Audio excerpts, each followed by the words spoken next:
আমাকে শুধু একটু কষ্ট দিছে, শুধু উফ শব্দ করছে, এটার কারণে যদি ওই সাহাবীদেরকে এরকম কষ্ট দেওয়া হয়, তাহলে যে মানুষ তার মার গায়ে হাত তোলে, বাবার গায়ে হাত তোলে, বাবাকে খুন করে, তাদের কি অবস্থা হবে? তাদের কি অবস্থা হবে? মাকে সন্তুষ্ট করলে জান্নাত। একটা ঘটনা শুনাই, তেমনি বলেন, শুনাই।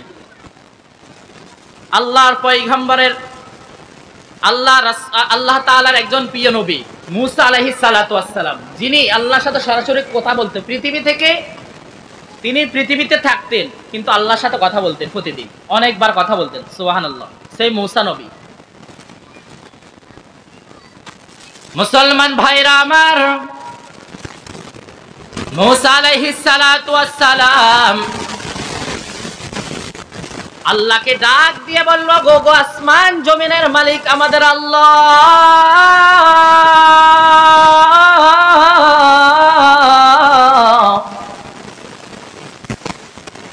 আমি আপনার কাছে জানবার চাই, কে কে কোন ব্যক্তি আমার সাথে জান্নাতের মধ্যে আমার সঙ্গী হবে। মুসা নবী আল্লাহকে প্রশ্ন করে, ও গো আল্লাহ, আমার সঙ্গে কে জান্নাতের মধ্যে আমার সঙ্গী হবে? আল্লাহ তাবারাক তাআলা বলতেছেন, ওগো পয়গম্বর মুসা, তোমার সাথে জান্নাতের মধ্যে সঙ্গী হবে ওই যে এখানে একটা বাজার আছে, ওই বাজারের কসাই। কি বলেন? ওই বাজারের কসাই তোমার বন্ধু হবে জান্নাতের মধ্যে। মুসা নবী চিন্তা করলো, আমি তো মনে করেছিলাম আল্লাহ কোন নবীর সাথে আমাকে জান্নাতের সঙ্গী বানাইবেন, অথবা কোন আলেমের সঙ্গে আমাকে সঙ্গী বানাইবেন। আল্লাহ দেখি বলতেছেন কসাইয়ের সাথে আমার জান্নাত হবে, কসাই আমার বন্ধু হবে। তিনি আশ্চর্য হয়ে গেলেন, কি কি ব্যাপার, একজন কসাই বুঝি আমার জান্নাতের মধ্যে সঙ্গী হবে? ওই মুসা আলাইহিস সালাতু ওয়াস সালাম তিনি খুব আশ্চর্যজনক হয়ে বাজারের দিকে চলে গেলেন। বাজারে গিয়ে দেখতে পাচ্ছেন একজন কসাই গোশত বিক্রি করতেছে, একজন কসাই গোশত বিক্রি করতেছে। মুসা আলাইহিস সালাতু ওয়াস সালাম দূর থেকে দেখে, আল্লাহ বলেছে এই ব্যক্তি আমার সঙ্গে জান্নাতে থাকবে, দেখি সেই ব্যক্তি কোন আমল করে।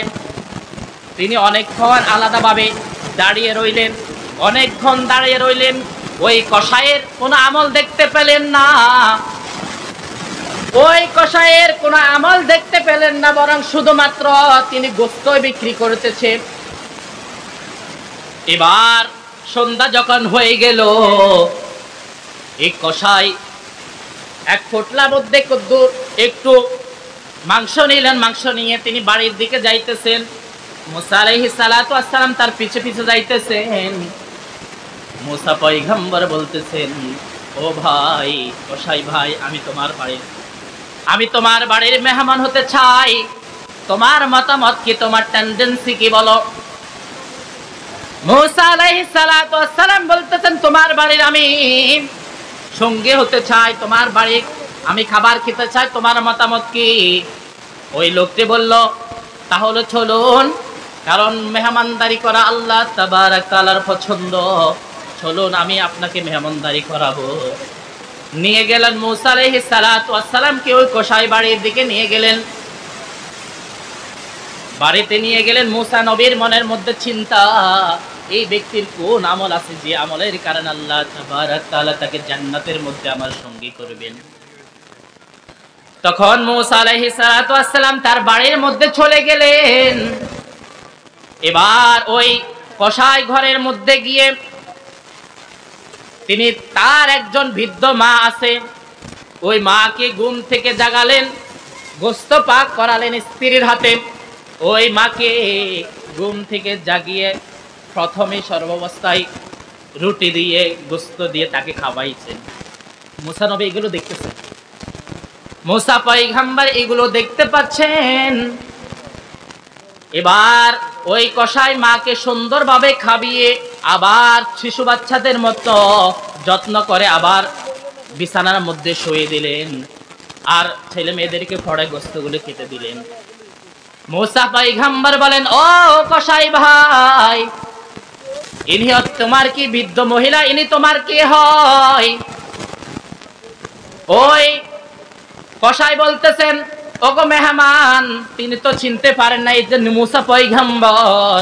তিনি বলতেছেন, ও মেহমান ভাই, ইনি হচ্ছেন আমার বৃদ্ধ মা। আমার মার প্রতিদিন আমি খেদমত করি, কারণ আমি কোরআন কারিমের মধ্যে হুজুরদের মুখে শুনেছি, রব্বির হামহুমা কামা রব্বায়ানি সগীরা। এটা আমাকে শিখাইছে মা বাবা যেরকম ভাবে, এর অর্থ হচ্ছে মা বাবা ছোটবেলায় যেরকম লালন পালন করে, আমরা আল্লাহ তুমি তাদেরকে সেভাবে লালন পালন করিও। এই জন্য আমি তাকে ছোটবেলায় আমাকে অনেক যত্ন করেছে গো, আমাকে অনেক কষ্ট করে বড় করেছে।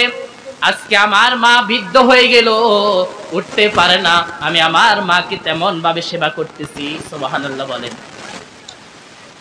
যখন মাকে শোয়াইবার সময় মা ছেলের কানে কেন মিট মিট করে কি যেন একটা বলল, মুসা পয়গম্বর তা শুনতে পেলেন না, অস্পষ্ট ভাবে বলল। মুসা পয়গম্বর ওই কসাইকে বলতেছে, ভাই কসাই, তোমার মা তোমাকে কানের মধ্যে জানে কি বলেছে? আমি তো শুনতে পেলাম না, বলো কি বলেছে। এবার ওই কসাই বলতেছে, ও ভাই, আমার মা প্রতিদিন আমার জন্য একটা দোয়া করে, আমি যতদিন পর্যন্ত তার খেদমত করি, খাওয়ানোর পরে ঘুমাই, আমার মা কানের মধ্যে আমাকে একটা প্রতিদিন দোয়া করে। কোন দোয়া করে? আমার মা প্রতিদিন বলে, আল্লাহ তোমাকে মাফ করুক। আমার মা এবং দোয়া করে, তোর জান্নাতটা মুসা নবীর সাথে হোক। আল্লাহু আকবার বলি। তখন মুসা আলাইহিস সালাতু ওয়াস সালাম বললেন, ও কসাই ভাই, তোমার মায়ের দোয়া আসমান জমিনের মালিক আল্লাহ কবুল করে ফেলেছে। সুবহানাল্লাহ। আমি সেই মুসা নবী, তুমি যে মুসা নবীর সঙ্গে থাকবার জন্য তোমার মা দোয়া করে,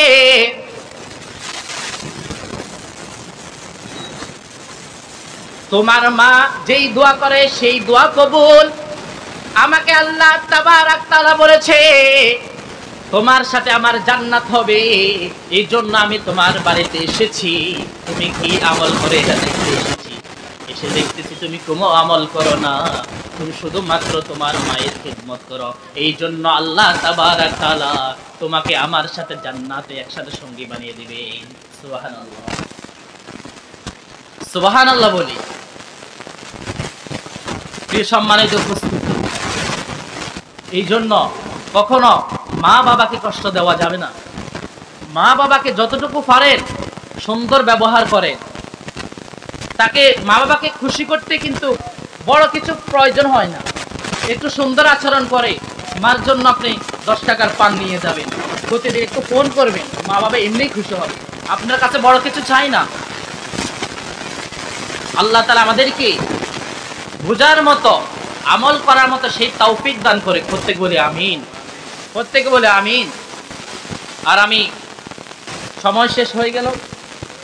প্রিয় সম্মানিত উপস্থিতি, মাগরিবের নামাজের সময় অতি নিকটে, এই জন্য আমি আর সামনের দিকে এগোতে যাচ্ছি না। তো প্রত্যেকে ইনশাল্লাহ যে আলোচনাটুকু করেছে, আল্লাহ পাক আমাকে এবং আপনাদের প্রত্যেককে আমল করার মতো সেই তৌফিক দান করে। প্রত্যেকে বলি আমিন। ওমা তৌফিক ইল্লা বিল্লাহ।